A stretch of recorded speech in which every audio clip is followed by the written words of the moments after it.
ce qu'il faut savoir, c'est que le président Macky Sall est coutumier des faits. Ce n'est pas la première fois qu'il agit ainsi avec des opposants. On a déjà vu Karim Wade, on a déjà l'affaire Khalifa Sall, qui était le maire de Dakar.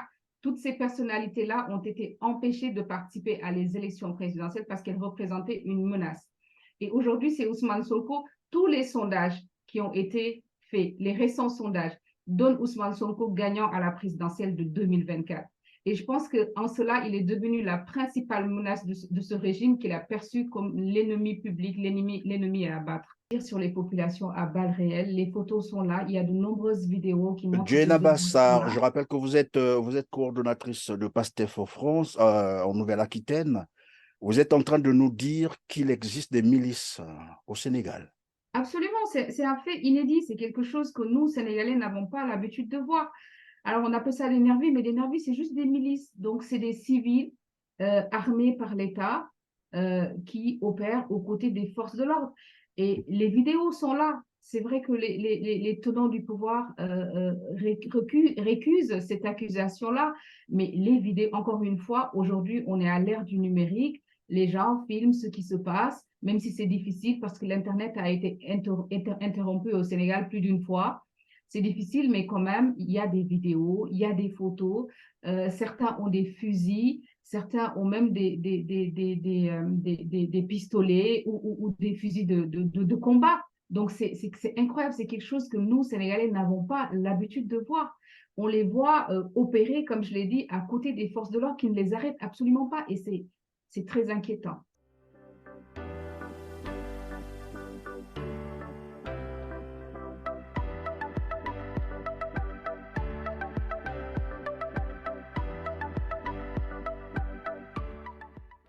Mesdames, Messieurs, bonjour, ravi de vous retrouver pour ce tout autre numéro Droit de savoir qui porte sur la situation, dirait-on, explosive au Sénégal suite à la condamnation par contumace à 2 ans de prison ferme du principal opposant au président Macky Sall Ousmane Sonko, candidat déclaré de la prochaine élection présidentielle 2024 au Sénégal. Ousmane Sonko a été donc condamné à 2 ans de prison ferme, non pas pour les chefs d'accusation pour lesquels il est poursuivi depuis 2 ans, mais pour corruption de la jeunesse. Une infraction qui n'a jamais figuré dans l'ordonnance de renvoi. Peut-on donc désormais condamner quelqu'un pour les faits qui ne lui ont jamais été reprochés ni notifiés?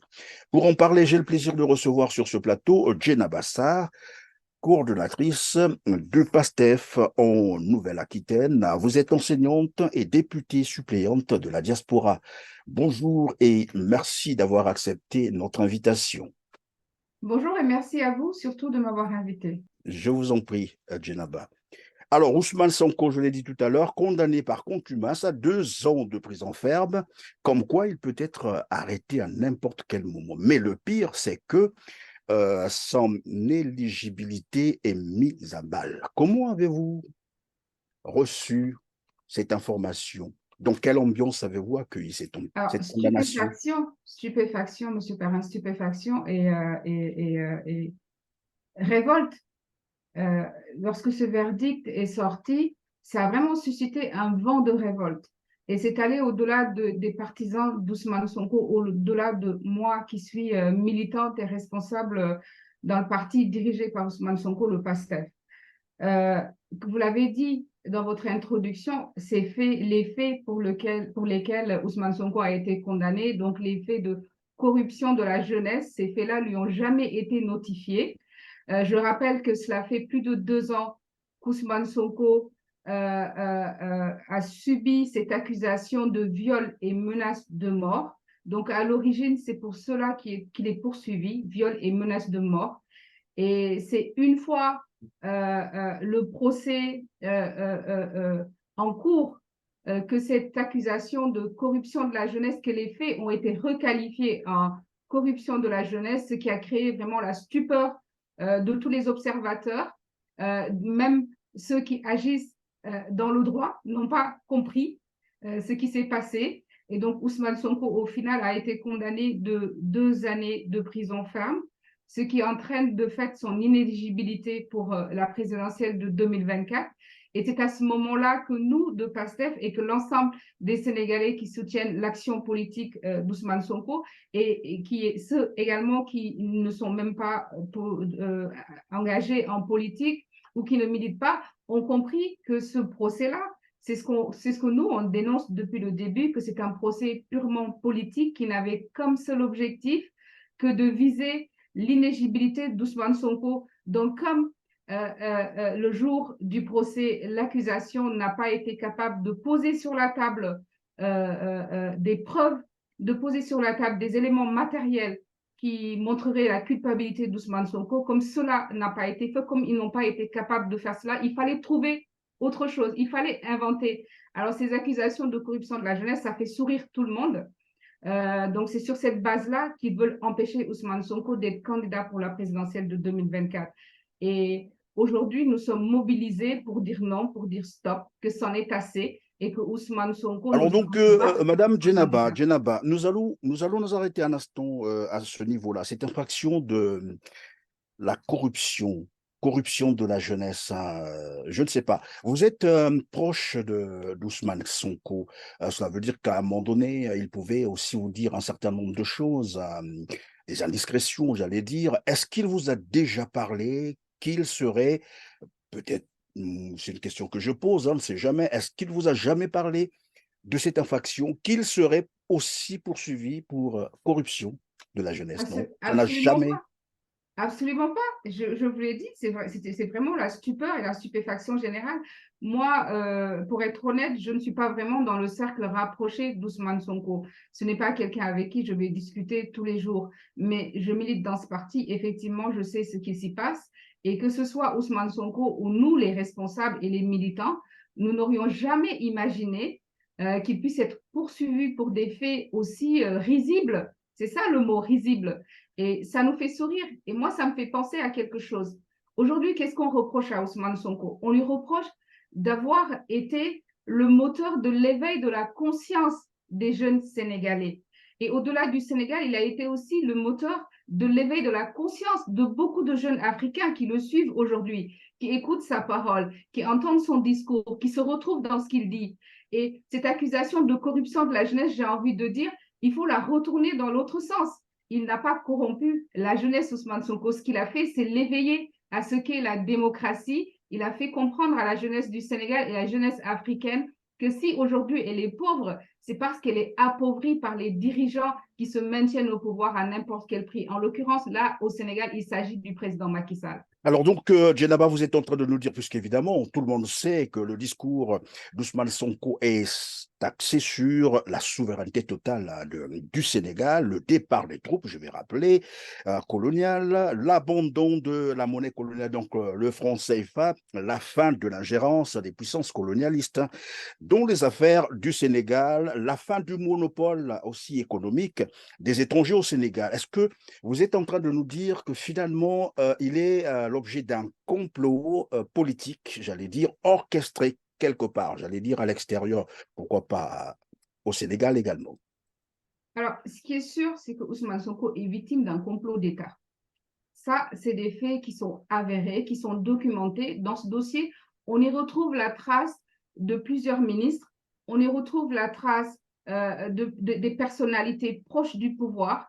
Dès l'accusation de viol et menace de mort annoncée par Mme Adissar, on a vu qu'elle a très rapidement été entourée par ces personnes-là, ne serait-ce que pour l'amener voir un médecin, ne serait-ce que pour la maintenir dans leur cercle d'influence. Donc, c'est à ce moment-là que tout le monde a compris que ce n'est qu'un complot d'État.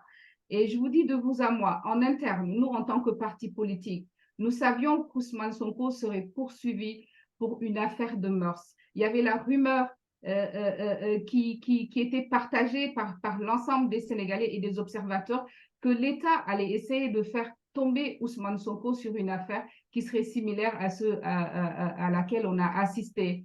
Mais c'est voilà, c'est vraiment étonnant de voir que l'État du Sénégal est capable aujourd'hui de répondre à son principal opposant, non par les arguments, non par la force de persuasion, non en allant aux urnes, mais vraiment essayer d'empêcher Ousmane Sonko d'être candidat. Et ce n'est pas la première fois. Ce qu'il faut savoir, et c'est très important de le dire, ce qu'il faut savoir, c'est que le président Macky Sall est coutumier des faits. Ce n'est pas la première fois qu'il agit ainsi avec des opposants. On a déjà vu Karim Wade, on a déjà l'affaire Khalifa Sall, qui était le maire de Dakar. Toutes ces personnalités-là ont été empêchées de participer à les élections présidentielles parce qu'elles représentaient une menace. Et aujourd'hui, c'est Ousmane Sonko. Tous les sondages qui ont été faits, les récents sondages, donnent Ousmane Sonko gagnant à la présidentielle de 2024. Et je pense qu'en cela, il est devenu la principale menace de ce régime qu'il a perçu comme l'ennemi public, l'ennemi à abattre. C'est pour ça que nous avons toujours dénoncé ce complot et les faits nous donnent raison. Alors, nous savons que, évidemment, une condamnation par contumace vous empêche de faire même appel. Mais ici, il y a un fait que tout le monde, d'ailleurs, vous l'avez dit tout à l'heure, c'est risible et tout le monde se pose finalement la question, c'est quoi cette affaire? Il a été condamné pour corruption de la jeunesse, c'est-à-dire, j'allais dire, une infraction qui semble un peu étonner tout le monde. Et vous nous avez d'ailleurs rassuré qu'il n'avait jamais été notifié pour cette infraction. Est-ce qu'il y a d'autres mécanismes, d'autres possibilités, par exemple, de rebondir au niveau de la justice, notamment pour faire valoir les droits, prévaloir les droits d'Ousmane Sonko pour avoir été condamné pour des faits dont il n'a jamais été notifié, notamment si au niveau du Sénégal ça ne marche pas, on peut aller un peu plus loin. Pourquoi pas à Genève, à La Haye, ainsi de suite. Est-ce qu'il n'y a pas ces mécanismes qui pourraient être explorés à votre niveau? Alors moi, je vous avoue que je ne suis pas juriste et je vous avoue que sur ces faits-là, je ne pourrais pas m'étendre. Euh, Ce que je sais en revanche, c'est que vous l'avez dit, il a été condamné par contumace. C'est vrai, contumace. C'est vrai qu'Ousmane Sonko ne s'est pas présenté au procès. Ses avocats n'ont pas pris la parole. Donc, le Mais au verdict fait, aujourd'hui, pourquoi il ne s'était pas présenté? il se sentait menacé. Son intégrité physique a été plusieurs fois menacée. Je pense que vous avez suivi l'actualité. À chaque fois qu'Ousmane Sonko se rend au tribunal, il est encerclé par les forces de l'ordre, il est extirpé de force de sa voiture, il est malmené, il est maltraité. Une fois, cela a fini même pour lui en soins à l'hôpital. Donc, voilà, il se sent menacé et il y a aussi autre chose. Ousmane Sonko, c'est depuis le début que ce procès est une farce politique. Il savait que ce n'est pas le droit, dire le droit n'intéresse pas la justice sénégalaise.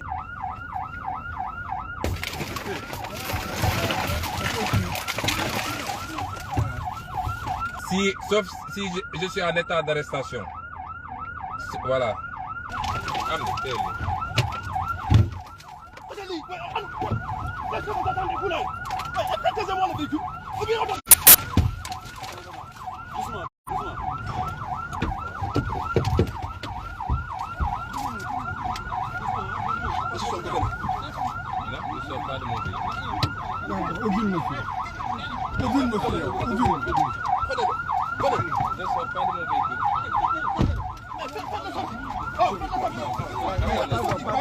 Je suis en état d'arrestation. Hein? Non. Est-ce que des forces ont le droit d'extraire quelqu'un de son véhicule? Hein? Non, je pose la question avant. Venez. Monsieur, arrêtez de faire bizarre. Non, c'est pas bizarre. Ouvrez. Ce qui a intéressé la justice sénégalaise, c'est de lui trouver une accusation à lui coller sur la peau pour qu'il ne soit pas candidat. Et c'est ce qui s'est passé. Donc, il a jugé que sa présence n'était pas nécessaire. Il a jugé qu'il ne devait pas participer à cette farce politique. Et en cela, nous le soutenons. Depuis jeudi, on observe bien entendu un déchaînement de violence au Sénégal. On dénombre déjà près de 15 morts. Dans ce pays réputé calme et stable, un exemple de démocratie réussie en Afrique francophone, j'allais dire. Alors, peut-on penser que finalement c'était juste un mythe? Sinon, comment expliquer, évidemment, que le Sénégal rentre aujourd'hui avec toutes ces valeurs qui lui étaient reconnues avant? Alors, c'est vrai que malheureusement, depuis jeudi, le Sénégal a sombré dans la violence. Et d'ailleurs, c'est l'occasion de présenter nos condoléances à toutes les familles qui ont perdu un être proche. il y a une chose qu'il faut dire. C'est vrai qu'on est souvent cité, nous, Sénégalais, le Sénégal est cité comme un exemple de démocratie en Afrique, mais c'est nuancé. Il faut plutôt nuancer le discours. La vérité, c'est que nous, Sénégalais, avons la tradition de discuter entre nous.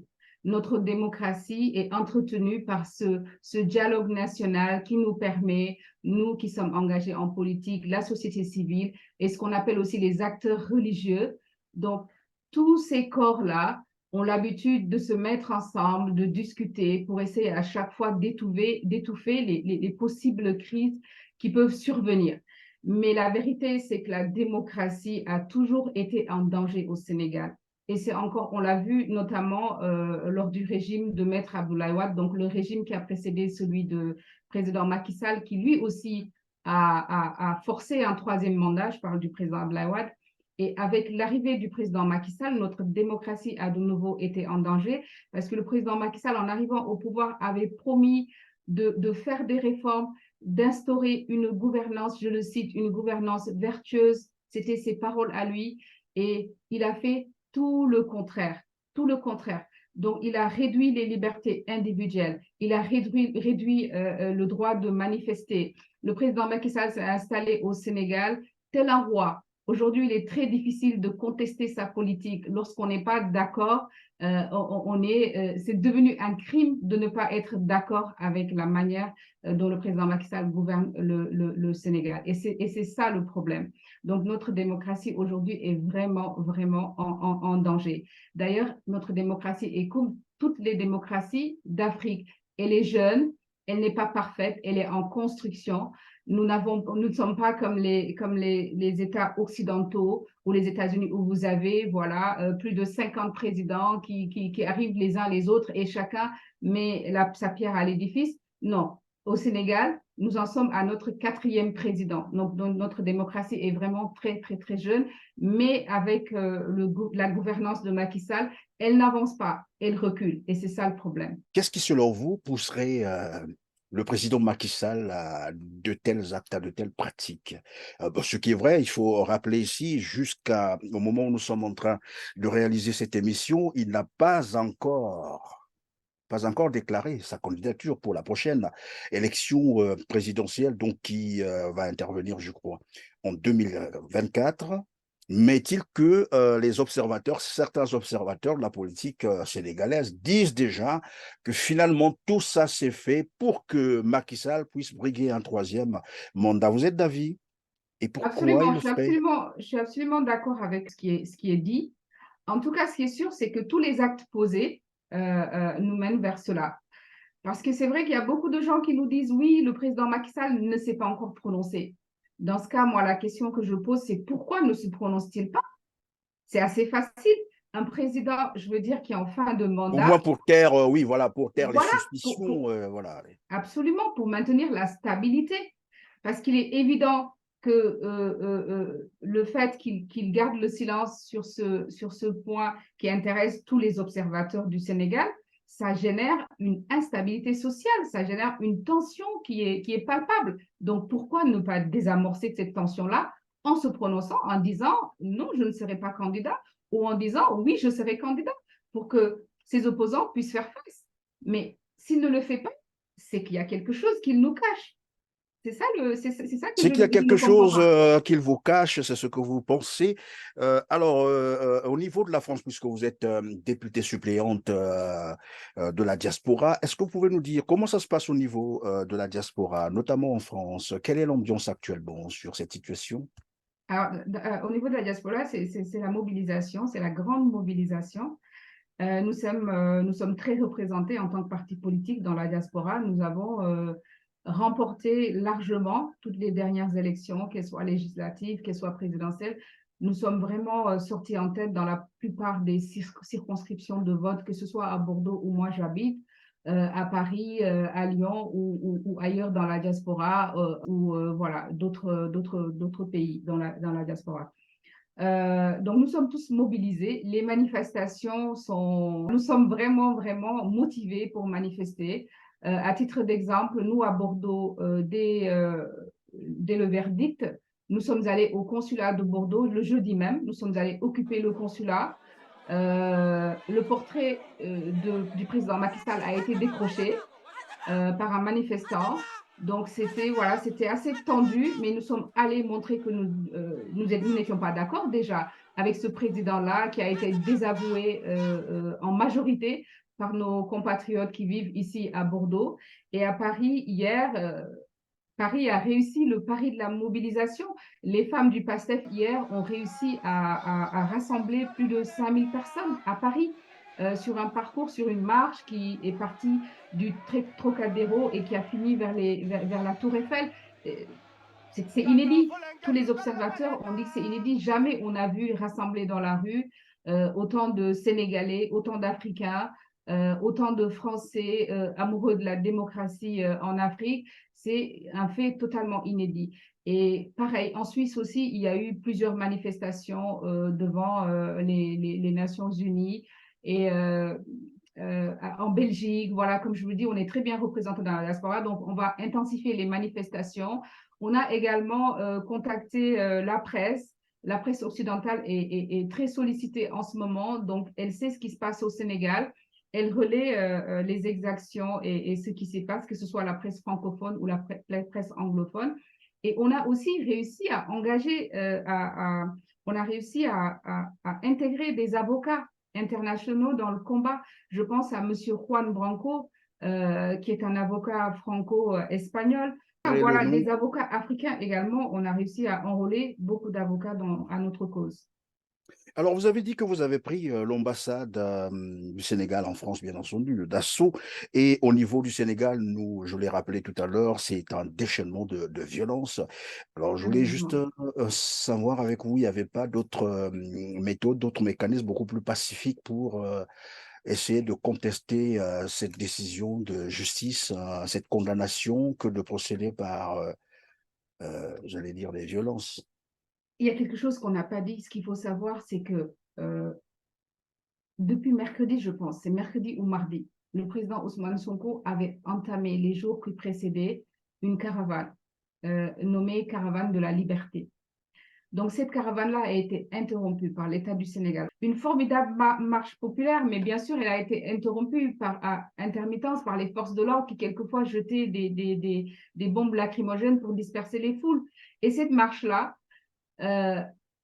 face au succès de cette marche-là, donc ils ont interrompu cette marche-là. Le président Ousmane Sonko a été arrêté de force, reconduit à Dakar et séquestré à son domicile. Cela fait plusieurs jours qu'il est séquestré. Il ne peut pas sortir, sa famille ne peut pas sortir. Et ce qui est incroyable, c'est que aucune décision de justice ne peut justifier cela. C'est incroyable. Aujourd'hui, il n'y a rien dans le droit qui peut justifier le fait qu'Ousmane Sonko soit empêché de sortir de chez lui, de son quartier, soit empêché, voilà, de ses droits les plus élémentaires. Donc, aujourd'hui, c'est ce que je vous dis, c'est la situation que vit Ousmane Sonko. Et d'un autre côté, il y a le verdict du procès jeudi. Face à cela, que peut-on faire? Baisser les bras? Accepter l'injustice? Je vous ai dit que le dialogue est interrompu. Le président Macky Sall est un président qui ne dialogue pas avec l'opposition. Lui-même, il a dit, sa profession de foi, il avait juré de réduire l'opposition sénégalaise à sa plus simple expression. C'était ça son projet de gouvernance. Donc, avec un homme comme ça, on ne peut pas discuter, on ne peut que résister. Et le président Ousmane Sonko a assumé cet appel à la résistance au peuple sénégalais. Et je pense que cet appel, aujourd'hui, il est entendu. Les Sénégalais ont compris que ce qui arrive à d'autres peuples peuvent leur arriver, c'est-à-dire être opprimés par les dirigeants. Et lorsque c'est le cas, il n'y a que la résistance. Seuls les peuples peuvent se libérer eux-mêmes. Ça me fait penser à ce que disait Nelson Mandela, c'est toujours l'oppresseur qui définit la nature de la lutte. S'il emploie la violence, évidemment, les oppressés seront obligés, bien sûr, d'adopter le même mode opératoire. Mais jusqu'où irez-vous, Madame Djenaba?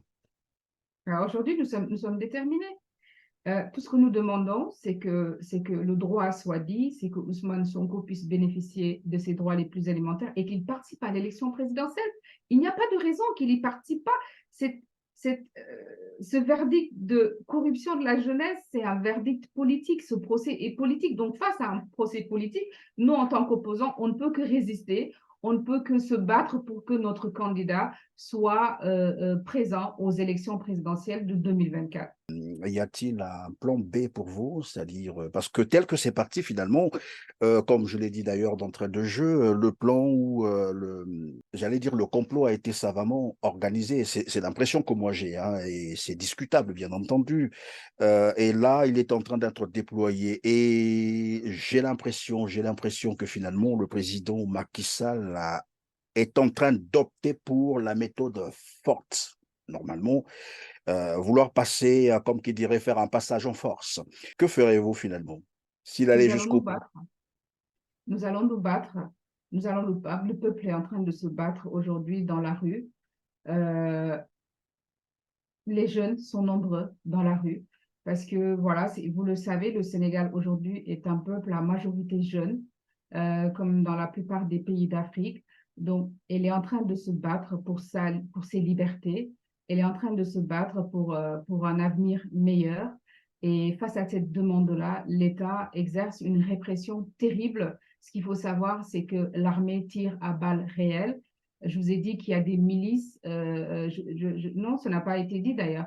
À côté de l'armée opèrent des milices d'État que nous appelons des nervis. Donc, ils tirent sur les populations à balles réelles. Les photos sont là. Il y a de nombreuses vidéos qui montrent Diana ces Bassar, je exactions-là. rappelle que vous êtes coordonnatrice de PASTEF en France, en Nouvelle-Aquitaine. Vous êtes en train de nous dire qu'il existe des milices au Sénégal. Absolument, c'est un fait inédit. C'est quelque chose que nous, Sénégalais, n'avons pas l'habitude de voir. Alors, on appelle ça des nervis, mais des nervis, c'est juste des milices. Donc, c'est des civils armés par l'État qui opèrent aux côtés des forces de l'ordre. Et les vidéos sont là. C'est vrai que les tenants du pouvoir récusent cette accusation-là, mais les vidéos, encore une fois, aujourd'hui, on est à l'ère du numérique. Les gens filment ce qui se passe, même si c'est difficile parce que l'Internet a été interrompu au Sénégal plus d'une fois. C'est difficile, mais quand même, il y a des vidéos, il y a des photos. Certains ont des fusils, certains ont même des pistolets ou des fusils de combat. Donc, c'est incroyable. C'est quelque chose que nous, Sénégalais, n'avons pas l'habitude de voir. On les voit opérer, comme je l'ai dit, à côté des forces de l'ordre qui ne les arrêtent absolument pas. Et c'est très inquiétant. C'est une situation qui est très inquiétante pour nous. Est-ce que je suis en train de comprendre avec vous que finalement le président Macky Sall est capable de plonger le Sénégal dans une guerre civile, c'est ça? S'il ne recule pas, s'il ne recule pas, alors ce n'est pas souhaitable. J'ai même du mal à prononcer cette expression guerre civile, parce qu'encore une fois, nous Sénégalais, nous ne connaissons pas, nous sommes un peuple assez pacifique. C'est notre, comment dirais-je, les C'est gens une ont valeur qu'on l'habitude de le reconnaît dire. Voilà, d'ailleurs ça fait aux partie de nos valeurs, Sénégalais. c'est ça. Voilà. Donc, Alors, nous allons peut-être terminer par cette voilà. question, mais que dit finalement Paris?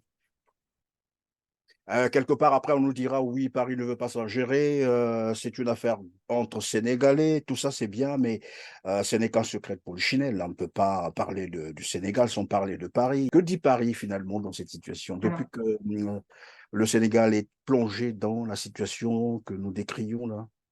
vous faites bien de parler de Paris parce qu'on ne peut effectivement ne pas parler de Paris dans cette situation-là. La France est l'un des principaux partenaires du Sénégal. Donc, ce qui se passe au Sénégal, effectivement, intéresse la France. Elle regarde ça de très près. Alors, ce que je vais vous dire, c'est mon avis personnel à moi, c'est mon analyse à moi. Moi, je pense qu'aujourd'hui, la France, donc Paris, sait très bien qu'il existe une jeunesse africaine qui ne veut plus que qui en demande de changement, qui ne veut plus que les choses se passent comme elles se passent depuis des décennies. Paris le sait. Or, Paris ne sait pas comment agir face à cela parce qu'il faut le dire, Paris continue en Afrique de soutenir des présidents qui ne respectent pas la démocratie, des présidents, comme je l'ai dit, qui tirent à balles réelles sur leur peuple lorsqu'ils manifestent. Et n'oublions pas que Paris est le chantre de la démocratie en Europe et dans le monde. Donc, il y a quelque chose qui relève un peu de la schizophrénie. Comment défendre le droit des peuples et comment désavouer un État voilà, qui ne respecterait pas ces droits-là, ces droits-là. Parce que Paris gère aussi avec le Sénégal, comme d'autres pays d'Afrique, des relations économiques, des relations d'influence. Paris est très influente dans la diplomatie au niveau du Sénégal. C'est cela la réalité, même si ce n'est pas accepté. Donc, je pense que Paris ne va pas désavouer le président Macky Sall. Ça ne se fera pas facilement. Il faudra qu'il y ait un réel soulèvement populaire. C'est pour cela, moi, je suis persuadée que seuls les Sénégalais peuvent inverser la tendance. Ils sont les seuls qui peuvent dire stop au président Macky Sall, parce que ce soit la France ou les autres puissances étrangères, elles sont dans l'observation, elles regardent ce qui se passe, elles essaient de voir où est le rapport de force, qui va l'emporter pour essayer peut-être de se positionner, parce que n'oublions pas que les États n'ont pas d'amis, les États n'ont que des intérêts, et c'est encore plus vrai pour la France par rapport à l'Afrique et au Sénégal. Évidemment, les États n'ont pas d'amis, donc d'intérêt à défendre, bien entendu. Lorsque vous parlez de la France, je pense à ce que je venais de lire sur Afrique Intelligent, où le président Macky Sall justifierait son troisième mandat. C'est vrai qu'il ne s'est pas encore prononcé, hein, je répète et j'insiste là-dessus, mais il justifierait donc son troisième mandat par le délicat contexte régional entre explosion de la menace djihadiste et émergence des juntes militaires en Afrique. Vous avez un mot à dire là-dessus?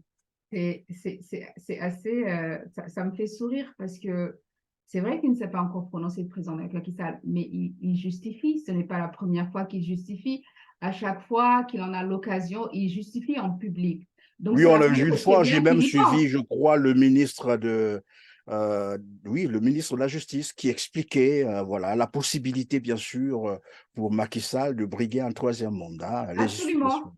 Absolument, tous ses partisans, que ce soit le ministre de la Justice, il y en a pas, ce n'est pas que lui, il y a les autres ministres aussi, ils sont tous en train de nous comprendre que le président Macky Sall est le seul homme capable de maintenir la paix et la stabilité au Sénégal. Et il faut dire que le Sénégal a découvert sur son sol du pétrole et du gaz, en plus de la contexte sous-régional, comme vous l'avez, du contexte, pardon, sous-régional, comme vous l'avez si justement souligné. Donc, ils sont en train de manipuler les masses, de manipuler l'Occident, l'opinion internationale, en disant méfiez-vous, voilà, si le Sénégal tombe entre les mains de Pastef, le Sénégal ne va pas s'en remettre. Le Sénégal, c'est vraiment de la manipulation d'État. Et encore une fois, toute cette propagande n'a qu'un seul objectif: faciliter l'accès au troisième mandat pour le président Macky Sall. Parce que c'est très difficile pour le président Macky Sall d'assumer cela aujourd'hui. Parce qu'en 2011, il s'est battu contre un troisième mandat, lorsqu'il s'est battu contre le troisième mandat du président Abdoulaye Wade.